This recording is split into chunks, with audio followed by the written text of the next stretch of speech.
শুভ সন্ধ্যা doctor Naik. আজকের সন্ধ্যায় আপনার কাছে আমার প্রশ্ন হলো, ইসলামের প্রতি যথাযথ সম্মান রেখেই বলছি। আপনি বললেন যে মূর্তি পূজা করা ইসলামের সবচেয়ে বড় পাপ এবং আল্লাহ মূর্তি পূজাকে এ কারণে ক্ষমা করবেন না। ইসলাম ছাড়া অন্য ধর্মের পরিবারে জন্মগ্রহণ করা মানুষের কি হবে? উদাহরণস্বরূপ ভারত, এখানে অধিকাংশ মানুষ হিন্দু এবং সারা জীবনেও তারা ইসলাম সম্পর্কে নাও জানতে পারে, অথবা কেউ তাদেরকে এ ব্যাপারে নাও শেখাতে পারে। এসব মানুষের দোষ কি? তারা কি কখনো জান্নাতে যাবে না? আল্লাহ কি এই মানুষদের জান্নাতে প্রবেশ করতে দেবেন না? তাদের দোষ কি যদি জন্মের পর থেকে তাদেরকে যা শেখানো হচ্ছে তা বিশ্বাস করে? তাদের উপর কি আল্লাহর কোনো দয়া নেই? আপনাকে ধন্যবাদ। বোন, খুব ভালো প্রশ্ন করেছেন, খুবই যৌক্তিক প্রশ্ন। অমুসলিম পরিবারে জন্মগ্রহণকারী মানুষদের ব্যাপার কি, আর তাদের পিতামাতা মূর্তি পূজা করছে, তো দোষটা কার? আল্লাহ কেন তাদের শাস্তি দেবেন? খুবই ভালো প্রশ্ন। এই কারণে আমাদের প্রিয় নবী মুহাম্মদ সাল্লাল্লাহু আলাইহি সাল্লাম বলেছেন, প্রতিটা শিশু দীনুল ফিতরের উপর জন্মগ্রহণ করে, প্রতিটি শিশু মুসলিম হিসেবে জন্মগ্রহণ করে। হোক তার জন্ম ইহুদি পরিবারে, খ্রিস্টান পরিবারে, হিন্দু পরিবারে অথবা মুসলিম পরিবারে, সে মুসলিম হয়ে জন্ম নেয়। আগে আমি বলেছি, মুসলিমের সংজ্ঞা হচ্ছে যে ব্যক্তি নিজের ইচ্ছাকে আল্লাহর কাছে সমর্পণ করে। তাই প্রত্যেকটা শিশু জন্মের সময় তার ইচ্ছাকে আল্লাহর কাছে সমর্পণ করে, পরে প্রভাবিত হয় বয়োজ্যেষ্ঠদের দ্বারা, পিতামাতার দ্বারা, শিক্ষকদের দ্বারা, তারপর মূর্তি পূজা শুরু করে, অগ্নি পূজা শুরু করে, ভ্রান্ত পথে চলে যায়। এ কারণে যখনই কোনো অমুসলিম ইসলাম গ্রহণ করে, তখন তার জন্য সঠিক শব্দটা হচ্ছে রিভার্ট। কনভার্ট না। কনভার্ট মানে এক ধর্মবিশ্বাস থেকে অন্য ধর্মবিশ্বাসে যাওয়া। রিভার্ট মানে কেউ সঠিক পথে ছিল, ভ্রান্ত পথে গিয়েছিল, আবার সঠিক পথে ফিরে এসেছে। তাই যথার্থ শব্দটা হচ্ছে রিভার্ট। আপনার প্রশ্নের দিকে আসি। যদি কোনো শিশু অমুসলিম পরিবারে জন্ম নেয়, আল্লাহ কিভাবে তাকে শাস্তি দিতে পারেন?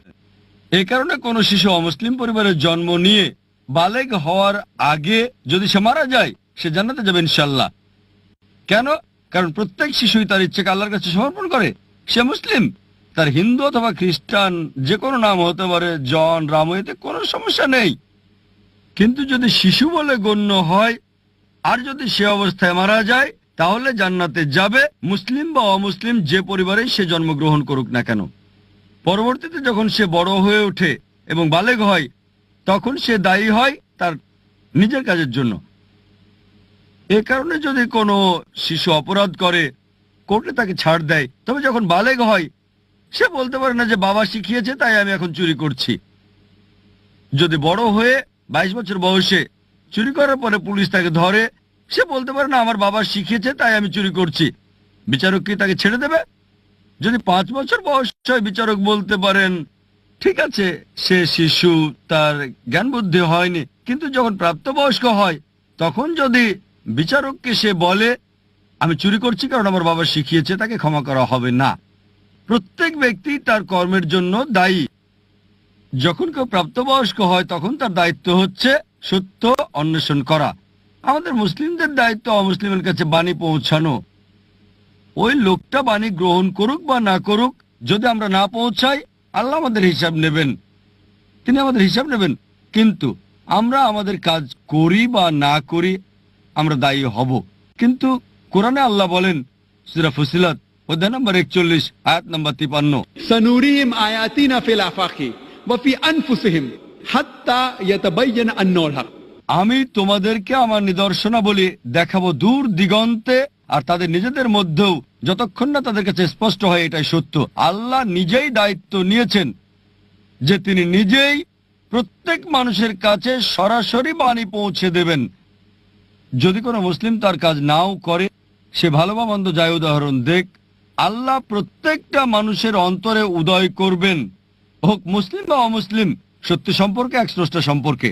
তাই একবার বাণী পৌঁছার পর ওই মানুষটা মানতেও পারে, নাও মানতে পারে।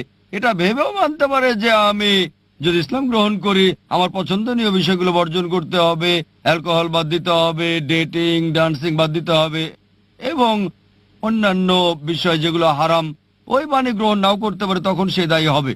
একইভাবে বাবা যদি ভুল কিছু শেখায়, চুরি করা, এটা বোঝা আপনার দায়িত্ব যে চুরি করা হারাম, এটা পাপ, এটা ভুল কাজ। সে বিচারকের কাছে গিয়ে বলতে পারে না যে আমার বাবা শিখিয়েছে তাই আমি চুরি করি। একইভাবে আল্লাহ তার বাণী সরাসরি পৌঁছাচ্ছেন প্রত্যেকটা মানুষের অন্তরে, হক সম্পর্কে, স্রষ্টার একত্র সম্পর্কে, যে মূর্তি পূজা নিষিদ্ধ, তবুও যদি সে ক্ষান্ত না হয় তখন সেটাই হবে বিচার দিবসে। এ কারণে আল্লাহ বলেন কোন অমুসলিমই আল্লাহর বিচার সম্পর্কে আপত্তি করবে না, কারণ অঙ্গ প্রত্যঙ্গ আপনার সম্পর্কে সাক্ষী দেবে, আপনার চোখ হাত আপনার ব্যাপারে কথা বলবে। তাই বিচার দিবসে এমনকি যদিও ওই মানুষকে জাহান্নামে দেওয়া হয় তবুও তারা আল্লাহ সুবহানাহু ওয়া তাআলার বিচার সম্পর্কে আপত্তি করবে না। তারা বলবে দয়া করে আমাদের আরেকটা সুযোগ দেন। আল্লাহ বলবেন আর সময় নেই, দুনিয়াতে তোমাদের অনেক সুযোগ দেওয়া হয়েছিল আর এখানে একবারই বাঁচবে। তাই বিচার দিবসে কোনো মানুষই কোনো অমুসলিমই যদি তাকে জাহান্নামে দেওয়া হয় তবুও সে আল্লাহর বিচার সম্পর্কে আপত্তি করবে না। সে শুধুই বলবে দয়া করে ক্ষমা করেন, কিন্তু সেটা হবে না। আশা করি উত্তরটা পেয়েছেন।